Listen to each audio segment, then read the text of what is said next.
When you walk into a hotel, a busy lobby, that feels like success, right?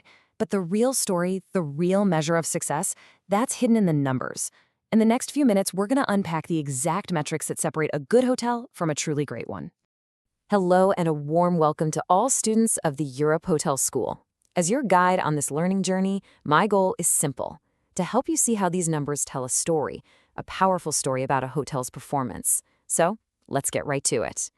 Okay, so here's our roadmap for today. First, we're going to check the hotel's operational pulse. Then, we'll look at demand and price separately, before, and this is the key part, combining them into the one metric that matters most.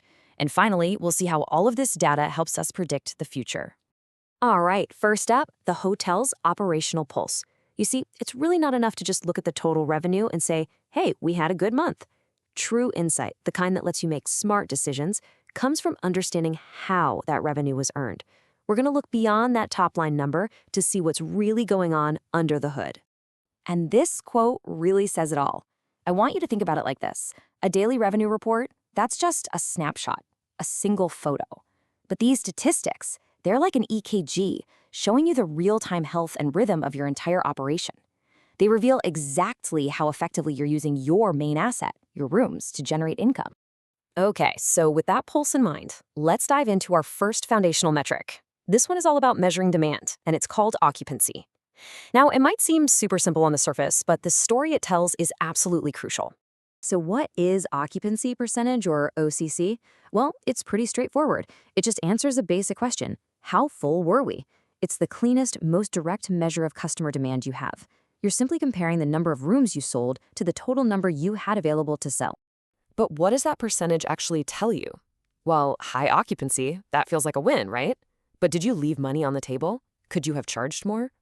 On the flip side, low occupancy is a blaring alarm bell, a clear sign you need to adjust your strategy, and fast. And here's the kicker. All of this hinges on the precision of the night audit team. One tiny error, one misclassified room, and it can throw off your entire plan for the next day. So, being full is good. We get it. But at what price? You see, demand is only half the picture. To really understand performance, we have to look at the strength of our pricing. And that brings us to our next critical metric, the average daily rate, or ADR. ADR is what gives us that crucial missing context. It shifts the question from how many rooms did we sell to for how much on average. This number represents pure pricing power. It cuts through all the noise and tells you exactly what guests were actually willing to pay to stay with you on a given night. And this is so important. A hotel can be completely sold out, 100% full, and still be underperforming financially. How? If your ADR is in the basement, it probably means you bought that high occupancy with some serious, deep discounts. This happens all the time when a hotel panics to fill rooms, but it can really damage your brand in the long term. ADR helps you see that danger. Okay, so we've looked at volume with occupancy, we've looked at price with ADR. Now it's time to bring them together into what is truly the ultimate metric. This is the single most valuable number for a hotel, the one that general managers and owners obsess over, RevPAR. RevPAR, or revenue per available room, why is it the gold standard? Because it brilliantly combines both demand and pricing into one single powerful number. See, it doesn't just look at the rooms you sold.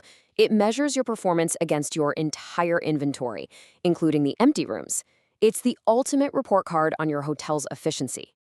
And what's cool is there are two different ways to calculate it, and both get you to the same place. You can either blend your ADR and your occupancy together, or you can take a top-down view and just divide your total room revenue across every single room you have, sold or not. Either path leads to the same critical insight. Let's just break it down one more time. This chart makes it crystal clear. Occupancy asks, are we full? It's all about volume. ADR asks, what price are guests paying? That's all about price. But RevPAR? RevPAR asks the big question. How well are we maximizing revenue from all of our rooms, full or not?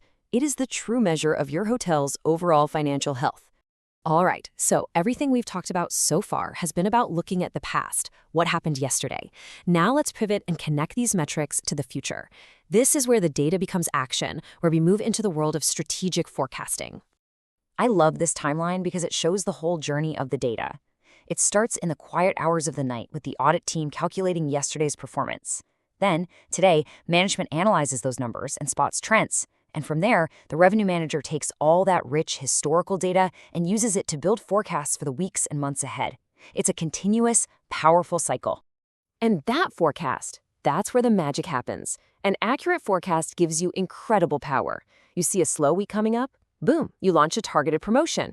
You know a massive event is coming to town? Perfect. You can optimize your rates to maximize every single dollar.